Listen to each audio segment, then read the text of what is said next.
نویسکارو لێکۆلینڤان ئەنوەر سوڵتانی di nav Kurdaherî zêde lêkolîn li ser jiyan û kesayetiya Ebûlqasim lahûtî kiriye. Kitêbek jî divê derbarê de nivîsiye.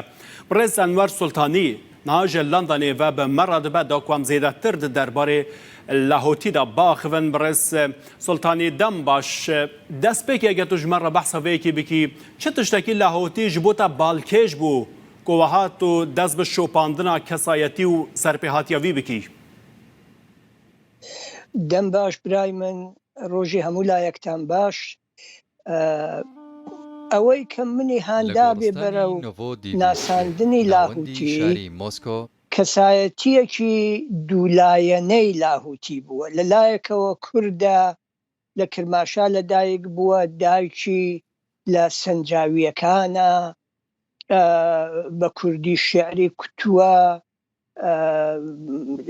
لە سنە ژیاوە لە سلێمانی بووە لە کەرکووک و مووسڵ ژیاوە سەردانی شێخ مەحموودی حەفیدی کردووە لە زیندان ئەو دەم وە زۆر شتی دیکە کە پەیوەندی بە کوردەوە پێدەدا ئەوە لایەکی لایەکەی دیکەی ئەوەی هیچ خێر و بێرێکی بۆ کورد نەبووە ئێرانی چیەکی سەتاسەد بووە ینی تا مردنیشی لە بیری ئێراندا بووە و ئەگەر لە تاجیکستانیش ئەو خزمەتانەی کردووە لەبەر ئەوە بووە کە زمانی تاجیکەکانیش فارسیە کەوابوو دەمویست من ئەو کەسایەتیە دوولایەنە گرینگە کە بۆ نمونە جایزەی لێنینی وەرگرتووە کە گەورەترین جایزەی بەرامبەر بە نۆبێلی قەدیم بوو لە یعنی قەدیم لە سۆڤیەتدا بەرامبەر بە نۆبێلی ئێستا بوو ئەوەی وەرگرتووە لە دەست ستالین جایزەی وەرگرتووە میداڵیا بەڵێ باشە دەبێت دەربارەیدا لەسەر بەڵێ بەڵێ هەلبەتە بەحسێک لەسەر کەسایەتیە دوئالی یا لاهوتی کرد ئەس پرسیارێکی دەبێت دەربارەیدا بکەم کتێبێک تەنیڤیسیە لەسەر لاهوتی کتێبە خۆدا تۆ دەبێژی و ئەف هەم هێکا دۆڕاوە هێلکەی دۆڕاو هەفدەم تو دەبێژی شاعێرێ شۆڕژگێرێ کووردە بڕاستی ئەگەر دەبێت دەربارەی هەندێک بوومە زەڵال بکی ینی لاهوتی ji بۆ کورد تشتێک لەخوا بەجێ هێشتیە یان نە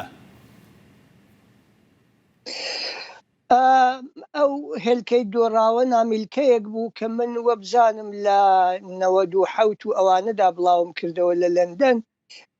پاشانیش بوو بە گەورەتر بووەوە بوو بە کتێب کە لە سلێمانی بڵاو بووەوە ئەبولقاسمی لاهوتی شاعیری شۆڕژگێری کورد هۆکار ئەوە بوو کە لاهوتی پەیوەندێکی زۆری بە کوردەوە بوو بەڵام ئەوەی کە دەپرسی دەڵێ چە ئاکامێک و ئەنجامێکی خێروبێرێکی بۆ کورد بوو بێ بەداخەوە نەیبووە بە پێچەوانە وەختێ گەیشتە سۆڤیەت ساڵی 1922 لە تەورێزەوە هەڵات گەیشتە سۆڤیەت لە 23 وتارێکی نووسیوە بە ڕووسی کە لازارێف دەڵێ و دکتۆر جەبار قادریش دەڵێ بۆتە سەرچاوەیەک بۆ هەموو حیزبە کۆمۆنیستەکانی دنیا کە کورد لە چاویلکەی ئەو وتارەوە بناسن وتارەکە هەمووی هێرشکردنە سەر بزوتنەوەی نەتەوایەتی کورد ئەو دەڵێ بە بۆچوونێکی ستالینیەوە دەڵێ بزافی نەتەوایەتی لە نێو گەلانی بچووکی دنیا چونکو لاوازن زوو دەکەونە بەر هێرشی ئەمپریالیستەکان و دەستیان بەسەردا دەگیرێ و دەکەونە ژێر نفوزی ئەوانەوە لە ئەنجامدا دەڵێ بزوتنەوەی کوردیش بزوتنەوەیەکی دەرەبەجیە لەگەڵیدا هیچ چەشنە مهرەبانیەک و هاودەنگیەک و هاوڕێیەک نانوێنێ ئەوەی کە هەیەی دژایەتیە من ویستومە ئەوانە دەربخەم باشە لێ ئەم چاوەیەکی بڕاستیز بەزەڵالی تێبگەهێن کۆ لاهوتی پەیوەندی دیگەل هەندێک کەسێن بە تەواتی نەتەوەیی هەبوویە بۆ نمونەگەم بەحسا میرزا عەبدوڵای مدەبر بکەن کۆ بەرپرسێ ژێکاو بووە لە کرماشانێ شخال ژێکاوژی بنگایەکە گرینگیا نەتەوەییا کوردە ئەو پەیوەندیە کۆوی دیگەڵ وی کەسی هەیە لە گۆری لێکۆلینێنتە ئەو پەیوەندی چاوا بووە چ تەسیرێک لەسەر لاهوتی هەبووە یانجی دەربارێ تەفگەڕا کوردی بزوتنەوەیە کوردیدا هەڵوێستاوی چ بووە چاوا فکر کردە هەڵوێستی بەنسبەت بزاوی نەتەوایەتی کوردی سەلبی بووە نەرێنی بووە هەرگیز ددانی خێری بە بزوتنەوەی کورددا نەنا ئەو شعرانش کە بە کوردی کوتوویەتی وەکو پێشتر خوێنتانەوە بەشێکی گرنگیتان هەڵبژارد بوو کە دەری دەخست ئەو ئەگەر باسی کورد دەکا و دەنگی کورد دەدا و بانگەوازی بۆ دەکات بۆ ئەوەیە پێ بڵێ وەرنەوە باوەشی ئێران دەی باشە بێنەوە باوەشی ئێران چی بۆ بکەن ئێوە لە ئێران چیتان بۆ کورد کرد کە بێن کوردی تورکیا و عێراق و سووریاش بێنەوە باوەشی ئێوە جا بۆیە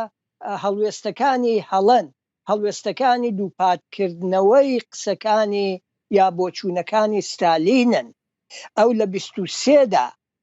23دا وتاری نووسیوە کە تازە ساڵێک بوو گەیشت بووە سۆڤێت ئەو ڕووسی نەزانیوە بەڵام بە گوێرەی ئیدۆلۆژیەکەی ئەو شتانەی دووپات کردوێتەوە کە مامۆستاکەی کوتوێتی ستالین کوتوێتی ئەوە لایەکی لەسەر مدەبیر با ئەوە بڵێم لاهوتی لە 22دا ئاوارەی سۆڤێت بووە و گەیشتۆتە ئەوێ پەیوەندی لەگەڵ ئێران نەما بوو ژێکاف هی ساڵی 1942 ینی 20 ساڵ دوای ئەوە من ئەو پەیوەندە ئەگەر زووتر بوو بێ وەکو دۆستایەتی و برادری ئەوە قەیناکە بەڵام لە ماوەی ژێکافدا ئەو پەیوەندی گرتبێ بە ئێرانەوە ئەوە دوور دەزانم نامەیەکی گۆیە وەختێک کە پەڕی بووەوە تازە و گەیشت بووە نەخجەوان لەوێوە نامەیەکی ناردووە بۆ شاری خۆی لە شاری خۆی ئەو دەمە سمایلاغای سمکۆی لێبوو ئەو دەمە زوتنەوەی سمکۆ هەرما بوو ئایا ئەو نامەیە بۆ سمکۆ نێرراوە ئایا بۆ کێی دیکە نێرراوە میرزا عەبدوڵڵا لە خۆی نەبووە یعنی ئەو شتانە پرسیارن بەڵام لەبیرمان نەچێ یەک شتی ببورن کەرام کە مامۆستا لەبیر نەچێ جان فەرموو من ئەو شتە خێرایەک بڵێم ئەو گەرچی لەگەڵ کورد نەبوو بەڵام خزمەتێکی گەورەشی بە کورد کرد وەختێک کە لە شەرەفخانە بوو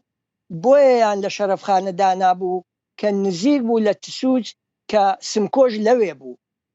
ژاندارمەکانیان بۆیە لە شەرەفخانە دانابوو بچنە شەڕی سمکۆ نەچوو بە پێچەوانە چووە نێو شاری تەورێزەوە تەورێزی گرت و حاکم کە مخبر السەلتەنە بوو خستێ زیندانەوە ئەوە خزمەتێک بوو وەختێکیش کە لە مەهاباد بوو گەیشت بووە سابڵاغ ساڵی 1922 ئەوە 1920 گەیشت بووە سابڵاغ ژاندارمەکانی مەلێکزادە لە مەهاباد شەڕی سمکۆیان دەکرد سمکۆش لە نێو مەهاباد بوو ئەوان لەسەر کێوی خەزایی سنگەریان بەستە بوو دژ بە شارەکە و خەریکی تۆپبارانی شاری بوون ئەو نەیکرد لەگەڵیان باشە مامۆستا ئەمێ دەوێت دەربارەی دە چارچوبەیە ڕۆژهەڵاتی کوردستان و بەتایبەتی کۆمارە کوردستان ئەس پرسیارێکی بکەم ساڵە 1945 لەهۆتی لە سۆڤێتی بووە حتا لە مۆسکۆی بووە لە ناوەندە سۆڤێتی ئەوی کاریە کۆ ستالینجی ببینە بە باوەڕ ڕاستە دەماکۆ ساڵە 1945 کۆمارە کوردستانی تێ ئاواکردن 46 تێ ئاواکردن پشت ڕاجی کۆمارە کوردستانی بە پشت بەردانە سۆڤێتێ تێ ڕۆخاندن بە باوەڕەدا تۆ باندۆر و ڕۆڵە لاهوتی تێدا هەبوویە کۆ سۆڤێت پشتاخوا بکە ڕۆژهەڵاتی کوردستانی و کۆمارە کوردستانی بەر بە ڕۆخانێ ببە بە بۆچوونی من لاهوتی لەگەڵ ئەو بزوتنەوانە نەبووە ئەو لەگەڵ یەکگرتوویی بووە لە نێو خاکی ئێراندا نەبۆ ئازەربایجان لەگەڵ بووە نەبۆ بزوتنەوەی کوردی و بۆ کۆماری کوردستان هیچ گۆنە نیشانەیەک ئەگەریش ببێ من نەمبینیوە کە پیشانی بدا ئەو هەستێکی کوردانەی بەرابەر بە کۆماری کوردستان و پێشەوا و ڕێبەرانی بوو بێت. ئەو بۆچوونە ستالینیەش بە تایبەت کە بزافە کوردیەک لاوازە و دەکەوێتە بەرهێرشی ئەمپریالیستەکان ئەوانە ئەوە ئیجازەی پێ نەدەدا لەگەڵ کوردیەک بگرێت و پشتی کورد بگرێت. من بۆچوونەکەم گشتیە